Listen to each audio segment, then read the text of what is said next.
এখানে একটা এক পাল্লার দরজা লাগানো হলো, স্টিলের দরজা দেখতে পাচ্ছেন। এটার সাইজটা হচ্ছে চওড়া এইখান থেকে এই অবধি, ভেতরে পাল্লাটা 960 mm, 38.5, লম্বাটা হচ্ছে 2050 mm, মোটামুটি 81 ইঞ্চি ফ্রেম থেকে। এটা পেছনের অংশটা, আমাদের দুদিকে একই ডিজাইন থাকে। এখানে একটা মুশকিল হয়েছিল, আমাদের যে প্রমোটার ছিলেন তিনি গ্যাপটা অর্থাৎ এইখান থেকে এই অবধি ভেবেছিলেন 39 বোধহয় মাপেননি ঠিক করে, তো পরে এইখানে একটা ইঁট গেঁথে দিয়েছেন। দেখুন ইঁটটা গাঁথা হয়েছে, কিন্তু ইঁটটা গাঁথার পরেও এটা 39 ইঞ্চি আমাদের জেনারেলি ফ্রেম থেকে ফ্রেম অবধি থাকে। এইখানে এটা হচ্ছে ফ্রেম, এই ফ্রেম থেকে হচ্ছে 960 mm, এইদিকে ফ্রেম অবধি, এই ফ্রেম অবধি, তো এখানে বেশি ছিল।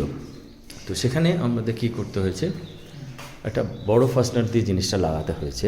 এবং এটার সঙ্গে সঙ্গেই এনাদের রাজমিস্ত্রি, আমাদের যে দরজা ফিট করবে সে কিন্তু মিস্ত্রির কোনো কাজ জানে না, এই সিমেন্টিংয়ের কোনো কাজ জানে না।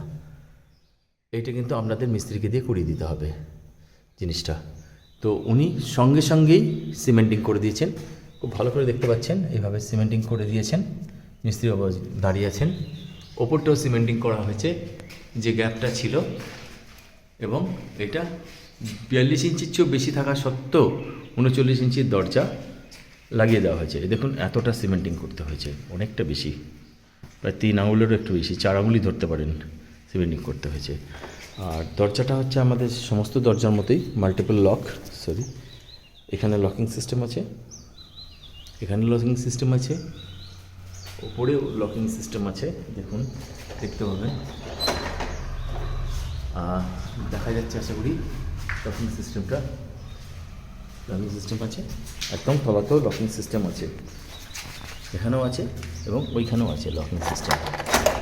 এই এতগুলি চাবি এই কারণে দেওয়া হয় যে চাবি ডুপ্লিকেট করা যায় না, তো ফ্যামিলির সবাই একটি করে চাবি ব্যবহার করবেন, আর একটা চাবি স্পেয়ার হিসেবে রেখে দেবেন। এটা হচ্ছে কার্পেন্ট্রি কি, যেটা পরে ফেলে দেবেন। এটা হচ্ছে গিয়ে ছিটকিনি।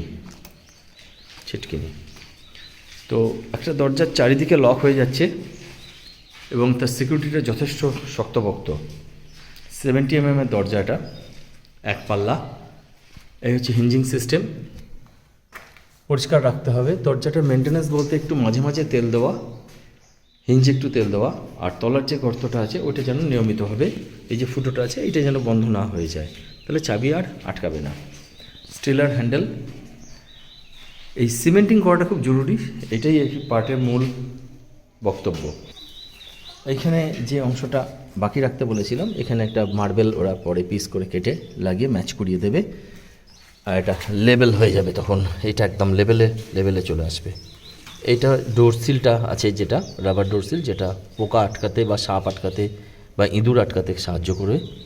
এখানে আমরা ফাস্টনার দিয়ে লাগিয়েছি, দিয়ে এটা ব্লক করা আছে, এইভাবে দেখতে পাবেন ফাস্টনার দিয়ে লাগিয়ে ব্লক করা আছে।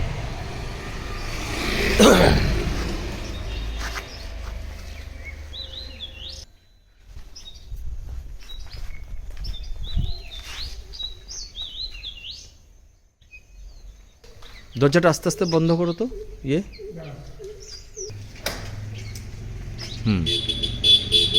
খুব স্মুথ, ভীষণই স্মুথ, দরজাটা বন্ধ হয়ে যাবে। ব্যাস, সুন্দর জিনিস, বোঝাই যাবে না, একদম কাঠের দরজার মতো লুকিং, মাসল লুকিং, খুবই সুন্দর। Thank you Erica steel door.